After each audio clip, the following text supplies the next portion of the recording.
दोस्तों बड़ी सर्दियां आ चुकी हैं और इस ठंड के मौसम में सबसे ज़्यादा देखने को मिलता है सर्दी, खांसी, जुकाम, जो कि सुनने में तो काफ़ी ज़्यादा कॉमन लगता है, लेकिन ये हमको दादी नानी याद दिला देता है।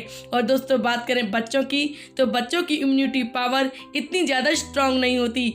इस वजह से सर्दी उनको जल्दी ही अपनी चपेट में ले लेती है, जिसकी वजह से बच्चों में सर्दी, खांसी, जुकाम, छाती में कफ जम जाना, ठंड लग जाना, बहुत ही ज़्यादा वोमिटिंग होना, लूज मोशन होना, यह सभी परेशानियां देखने को मिलती हैं। तो दोस्तों अब आपको इस भरी सर्दी में बिल्कुल भी घबराने की ज़रूरत नहीं है। आज की इस वीडियो में मैं आपके लिए लेके आई हूँ ऐसा ऑयल जिसे रात को सोने से पहले अगर आप अपने बच्चे की छाती पे इसकी हल्की सी मालिश करते हैं तो भयंकर से भयंकर सर्दी आपके बच्चे की छाती से निकलकर सुसु और पॉटी के रास्ते बाहर निकल जाएगी। और अगर आपके बच्चे को सर्दी नहीं भी हुई है तब भी पूरी सर्दियों में आपको अपने बच्चे की इस तेल से मालिश करनी है, जिससे कि पूरी सर्दियां निकल जाएं और सर्दी आपके बच्चे को छू ना पाए। तो चलिए दोस्तों जल्दी से जान लेते हैं इस तेल को हमें कैसे बनाना है।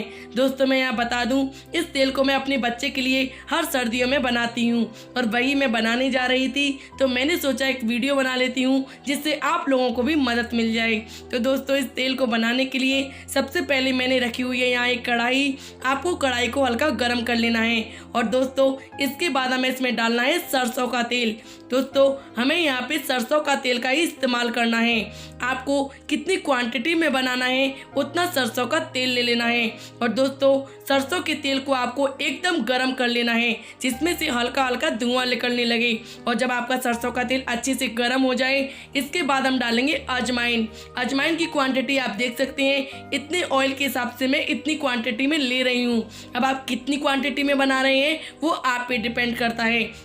दोस्तों इस अजवाइन को आपको बिल्कुल काला कर लेना है, अच्छे से इस ऑयल में भून लेना है, जिससे कि जितने भी अजवाइन की गर्माहट है, पोषक तत्व हैं, वो इस तेल में निकल आए। दोस्तों अजवाइन भी बहुत ही ज़्यादा गर्म होती है, जो कि हमारे बच्चे की छाती में जितना भी कफ है जमा हुआ है उसे पिघलाने में मदद करेगी। और जब आपकी अजवाइन अच्छे से भून जाती है इसके बाद आती है हमारी थर्ड स्टेप और अब हम इसमें डालेंगे कुछ लहसुन की कलियां। लहसुन की कलियां जिनको मैंने बारीक काट लिया है अब मैं इसमें ऐड कर दे रही हूं और इसे भी आपको अजवाइन के साथ अच्छे से भून लेना है। जब अजवाइन और लहसुन पूरी काली पड़ जाती है तब तक आपको भून लेना है, जिससे कि इन दोनों की जितनी भी गर्माई है वो इस तेल में आ जाए।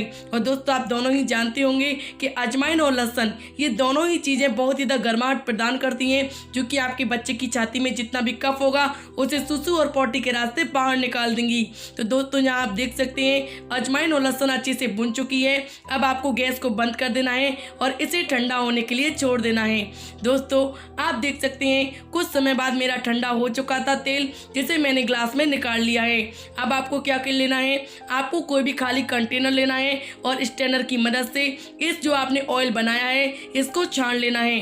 इस तरीके से आपका तेल बन के तैयार हो जाता है। इसे पूरी सर्दियों के लिए आप एक बार में ही बना के रख सकते हैं। दोस्तों अब आपको मैं बता दूं कुछ बातें जिनका आपको ध्यान रखना है। इस तेल को आपको कभी भी जब नहीं लगाना जब बच्चा आपका बाहर खेलता हो। जब आप अपने बच्चे को रजाई में सुला रहे हैं, आपको पता है बच्चा बाहर नहीं निकलेगा, मैं प्रेफर करूंगी कि इस तेल को हमेशा आप रात में ही अपने बच्चों के लगाएं।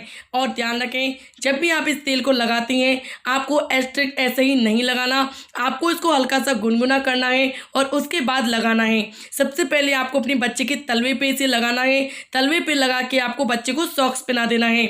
उसके बाद बच्चे की छाती पे आपको इस ऑयल की अच्छे से मसाज कर देनी है। उसके बाद बच्चे की बैक पे यानी कि पीठ पे इस तेल की मालिश कर देनी है और उसके बाद आपको बच्चे को ढक के रजाई से आराम से सुला देना है। तो दोस्तों आपके बच्चे को सर्दी हुई है तो 1 से 2 दिन में ही सारी सर्दी बाहर निकल जाएगी, और सर्दी नहीं भी हुई तब भी आपको इस तेल को पूरी सर्दियों में लगाना है। तो दोस्तों इसे ट्राई कीजिएगा, एक्सपीरियंस कमेंट में शेयर कीजिएगा। वीडियो अच्छा लगा हो जाते जाते वीडियो को लाइक करके जाइएगा, चैनल को सब्सक्राइब करके जाइएगा। हमारी वीडियो को देखने के लिए thank you so much. Bye bye, take care.